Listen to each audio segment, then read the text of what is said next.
Olá, olá a todos! Ronaldo Paiva aqui e hoje mais um capítulo de Missionários da Luz de André Luiz e Chico Xavier. Hoje, capítulo 4, Vampirismo. A sessão de desenvolvimento mediúnico, segundo deduzida a palavra entre os amigos encarnados, fora muito escassa de realizações para eles.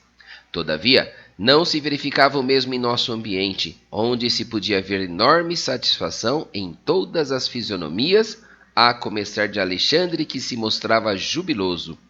Os trabalhos haviam tomado mais de 2 horas e, com efeito, embora me conservasse retraído, ponderando os ensinamentos da noite, minúcia a minúcia, observei o esforço intenso despendido pelos servidores de nossa esfera. Muitos deles, em grande número, não somente assistiam os companheiros terrestres, senão também atendiam a longas filas de entidades sofredoras de nosso plano. Alexandre, o instrutor devotado, movimentara-se de 1000 modos, e tocando a tecla que mais me impressionara no círculo de observações do nobre concerto de serviços, acentuou, satisfeito em se reaproximando de mim. Graças ao Senhor, tivemos uma noite feliz. Muito trabalho contra o vampirismo. Oh, era o vampirismo a tese que me preocupava. Vira os mais estranhos bacilos de natureza psíquica, completamente desconhecidos na microbiologia mais avançada. Não guardavam a forma esférica das cocáceas, nem o tipo de bastonete das bacteriáceas diversas.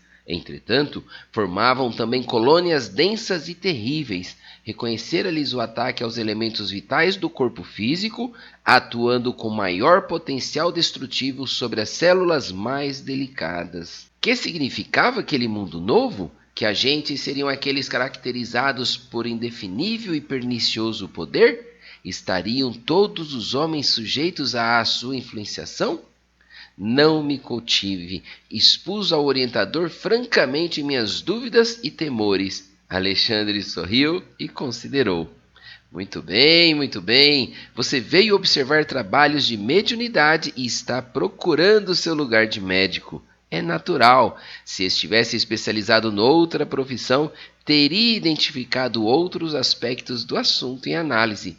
E a encorajar-me fraternalmente acrescentou: você demonstra boa preparação diante da medicina espiritual que lhe aguarda os estudos. Depois de longa pausa, prosseguiu explicando. Sem nos referirmos aos morcegos sugadores, o vampiro entre os homens é um fantasma dos mortos, que se retira do sepulcro alta noite para alimentar-se do sangue dos vivos. Não sei quem é o autor de semelhante definição, mas no fundo não está errada. Apenas cumpre considerar que, entre nós, vampiro é toda entidade ociosa que se vale indebitamente das possibilidades alheias, e em se tratando de vampiros que visitam os encarnados, é necessário reconhecer que eles atendem aos sinistros propósitos a qualquer hora, desde que encontrem guarida no estojo de carne dos homens. Alexandre fez ligeiro intervalo na conversação, dando a entender que expusera a preliminar de mais sérios esclarecimentos, e continuou. Você não ignora que, no círculo das enfermidades terrestres, cada espécie de micróbio tem o seu ambiente preferido. O pneumococo aloja-se habitualmente nos pulmões. O bacilo de Ebert localiza-se nos intestinos, onde produz a febre tifoide. O bacilo de Klebsiella situa-se nas mucosas, onde provoca a difteria. Em condições especiais do organismo proliferam os bacilos de Hansen ou de Koch. Acredita você que semelhantes formações microscópicas se circunscreve à carne transitória? Não sabe que o macrocosmo está repleto de surpresas em suas formações variadas? No campo infinitesimal, as revelações obedecem à mesma ordem surpreendente.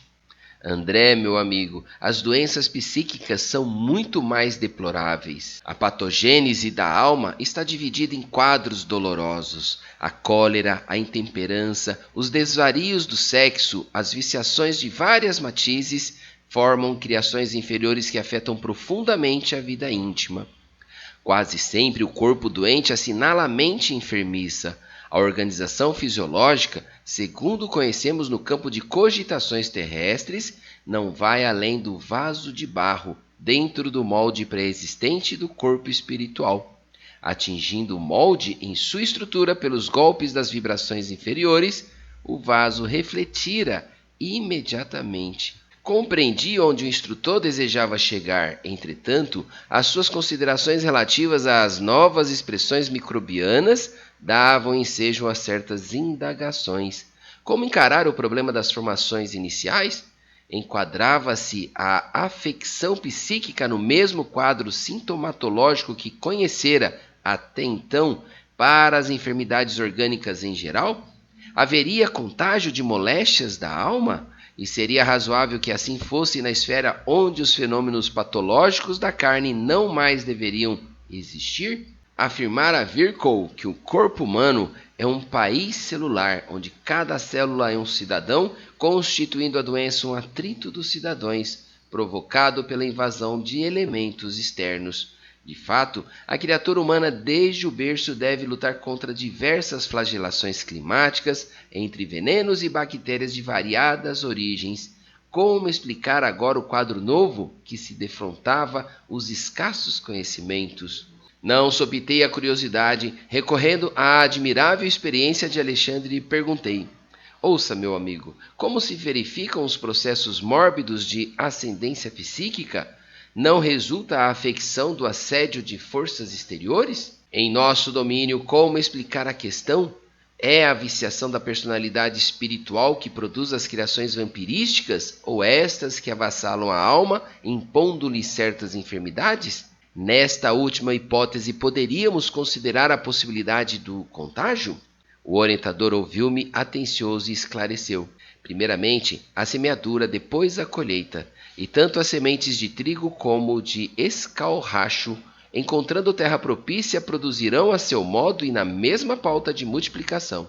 Nessa resposta da natureza ao esforço do lavrador, temos simplesmente a lei. Você está observando o setor de larvas com justificável admiração. Não tenha dúvida, nas moléstias da alma como nas enfermidades do corpo físico, antes da afecção existe o ambiente.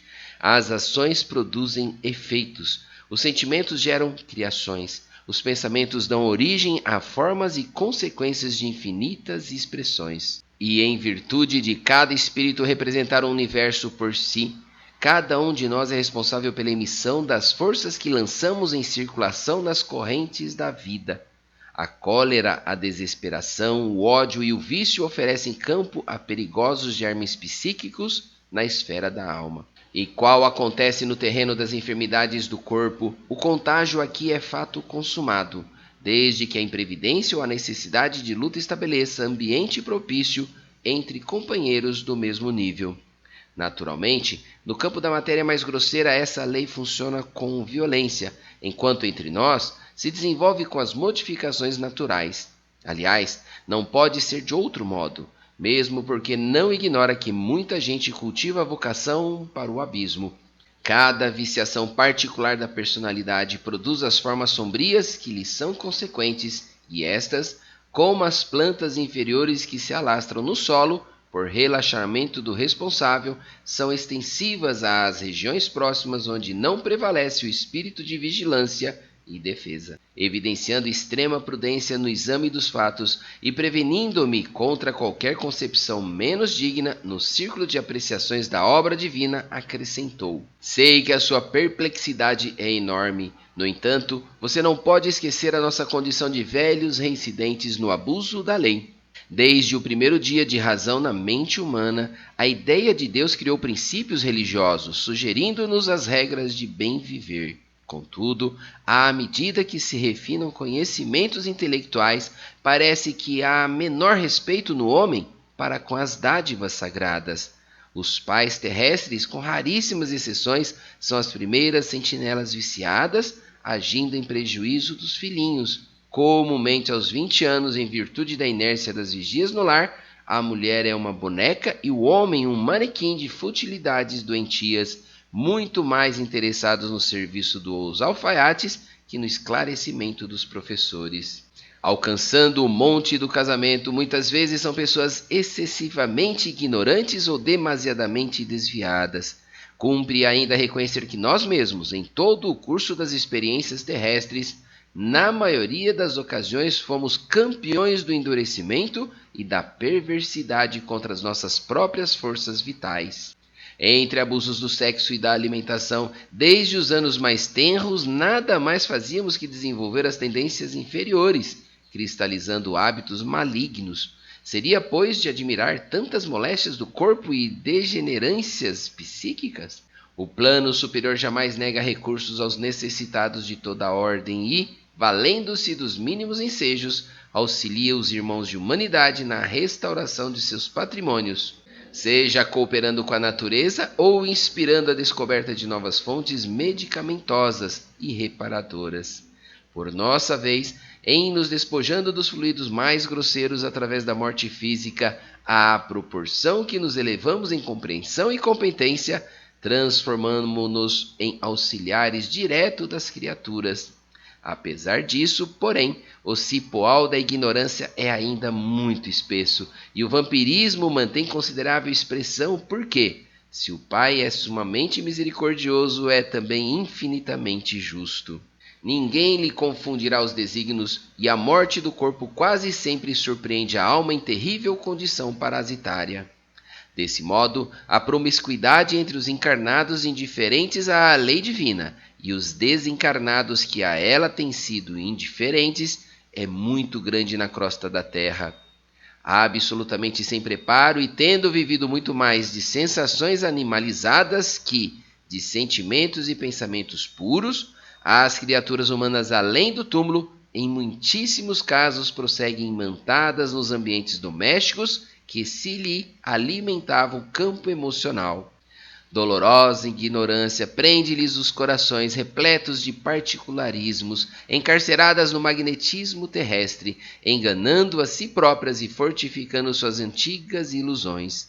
Aos infelizes que caíram em semelhante condição de parasitismo, as larvas que você observou servem de alimento habitual. Deus meu! Exclamei sob forte espanto. Alexandre, porém, acrescentou: semelhantes larvas são portadoras de vigoroso magnetismo animal.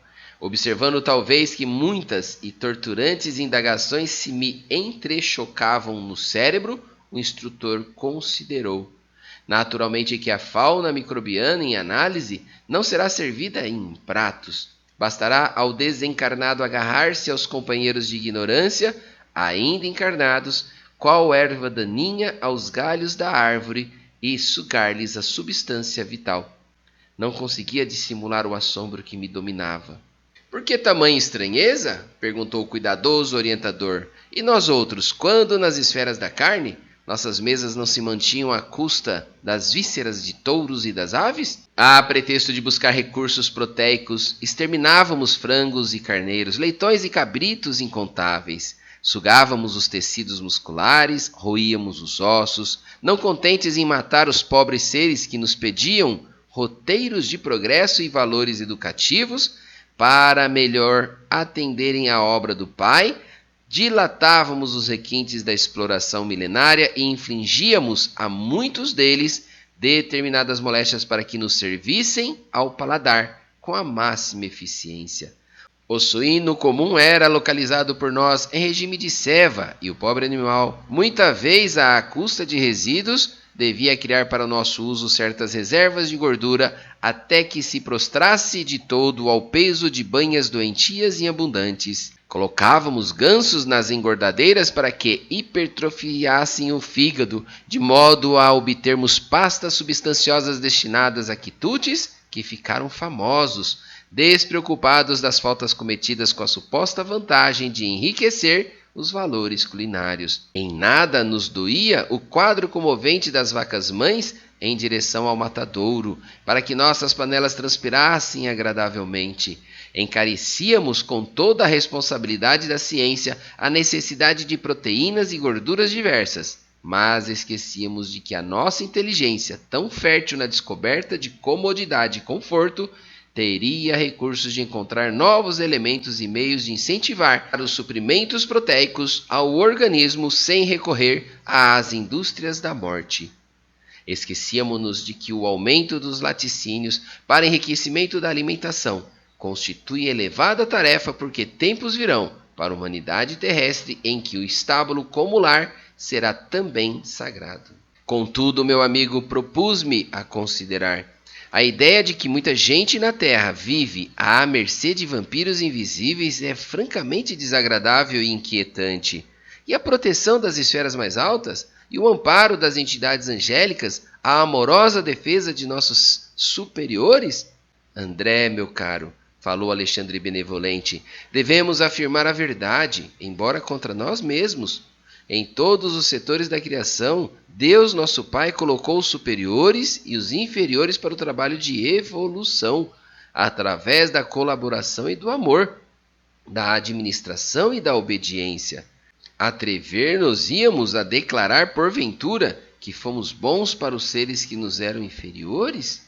Não lhes devastávamos a vida, personificando diabólicas figuras em seus caminhos? Claro que não desejamos criar um princípio de falsa proteção aos irracionais, obrigados como nós outros a cooperar com a melhor parte de suas forças e possibilidades no engrandecimento e na harmonia da vida. Nem sugerimos a perigosa conservação dos elementos reconhecidamente daninhos. Todavia, devemos esclarecer que, no capítulo da indiferença para com a sorte dos animais, da qual participamos no quadro das atividades humanas, nenhum de nós poderia em sã consciência atirar a primeira pedra. Os seres inferiores e necessitados do planeta não nos encaram como superiores generosos e inteligentes, mas como verdugos cruéis. Confiam na tempestade furiosa que perturba as forças da natureza, mas fogem desesperados à aproximação do homem de qualquer condição, excetuando-se os animais domésticos que, por confiar em nossas palavras e atitudes, aceitam o cutelo no matadouro quase sempre com lágrimas de aflição, incapazes de discernir com raciocínio embrionário onde começa a nossa perversidade e onde termina a nossa compreensão. Se não protegemos nem educamos aqueles que o Pai nos confiou, como germem frágeis de racionalidade nos pesados vasos do instinto, se abusarmos largamente de sua incapacidade de defesa e conservação, como exigir o amparo de superiores benevolentes e sábios, cujas instruções mais simples são para nós difíceis de suportar pela nossa lastimável condição de infratores da lei de auxílios mútuos? Na qualidade de médico, você não pode ignorar que o embriologista, contemplando o feto humano em seus primeiros dias, à distância do veículo natural, não poderá afirmar com certeza se tem sob os olhos o germe de um homem ou de um cavalo. O médico legista encontra dificuldades para determinar se a mancha de sangue encontrada eventualmente provém de um homem, de um cão ou de um macaco. O animal possui igualmente o seu sistema endócrino, suas reservas de hormônios, seus processos particulares de reprodução em cada espécie e, por isso mesmo, tem sido auxiliar precioso e fiel da ciência na descoberta dos mais eficientes serviços de cura das moléstias humanas, colaborando ativamente na defesa da civilização. Entretanto, interrompera-se o instrutor e, considerando a gravidade do assunto, perguntei com emoção: como solucionar tão dolorosos problemas? Os problemas são nossos, esclareceu o generoso amigo tranquilamente. Não nos cabe condenar a ninguém. Abandonando as faixas de nosso primitivismo, devemos acordar a própria consciência para a responsabilidade coletiva. A missão do superior é a de amparar o inferior e educá-lo. E os nossos abusos para com a natureza estão cristalizados em todos os países há muitos séculos. Não podemos renovar os sistemas econômicos dos povos de um momento para outro, nem substituir os hábitos arraigados e viciosos de alimentação imprópria de maneira repentina. Refletem eles igualmente nossos erros multimilenários, mas na qualidade de filhos endividados para com Deus e a natureza, devemos prosseguir no trabalho educativo, acordando os companheiros encarnados, mais experientes e esclarecidos, para a nova era em que os homens cultivarão o solo da terra por amor e utilizar-se-ão dos animais com espírito de respeito, educação e entendimento. Depois de ligeiro intervalo, o instrutor observou: semelhante realização é de importância essencial na vida humana, porque, sem amor para com os nossos inferiores, não podemos aguardar a proteção dos superiores. Sem respeito para com os outros, não devemos esperar o respeito alheio. Se temos sido vampiros insaciáveis dos seres frágeis que nos cercam, entre as formas terrenas, abusando de nosso poder racional ante a fraqueza da inteligência deles, não é demais que, por força da animalidade que conserva desveladamente, venha a cair a maioria das criaturas em situações enfermiças pelo vampirismo das entidades que lhes são afins na esfera invisível. Os esclarecimentos de Alexandre, ministrados sem presunção e sem crítica, penetravam-me fundo.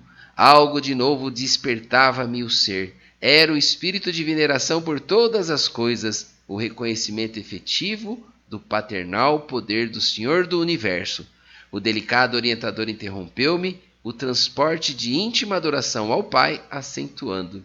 Segundo observa, o legítimo desenvolvimento mediúnico é problema de ascensão espiritual dos candidatos às percepções sublimes. Entretanto, André, não importa que os nossos amigos, ansiosos pelos altos valores psíquicos, tenham vindo até aqui sem a devida preparação. Embora incipientes no assunto, lucraram muitíssimo, porque foram auxiliados contra o vampirismo venenoso e destruidor. Surpreendeu-se você com as larvas que lhe avassalam as energias espirituais. Agora ver as entidades exploradoras que permanecem fora do recinto, esperando-lhes o regresso. Lá fora? Perguntei alarmado. Sim, respondeu Alexandre. Se os nossos irmãos conseguissem de fato estabelecer entre si mesmo os desejáveis golpes de disciplina, muito ganhariam em força contra a influenciação dos infelizes que os seguem. Lamentavelmente, no entanto, são raros os que mantêm a necessária resolução no terreno da aplicação viva da luz que recebem. A maioria, rompendo o nosso círculo magnético, organizado no curso de cada reunião, esquece as bênçãos recebidas e volta-se, novamente, para as mesmas condições deploráveis de horas antes, subjugadas pelos vampiros renitentes e cruéis. Oh, que lições! Exclamei. Notando que os nossos amigos encarnados se dispunham a sair, o instrutor convidou: venha comigo à via pública e observe por si mesmo. E assim, queridos irmãos, concluímos o capítulo 4, extraordinário capítulo 4, onde rogo a Deus Pai que você possa ter bastante compreensão e assimile o conhecimento grandioso que nos foi passado neste capítulo. Fique em paz, fique com Deus e até o próximo vídeo, que será o capítulo 5, Influenciação. Até mais, tchau, tchau.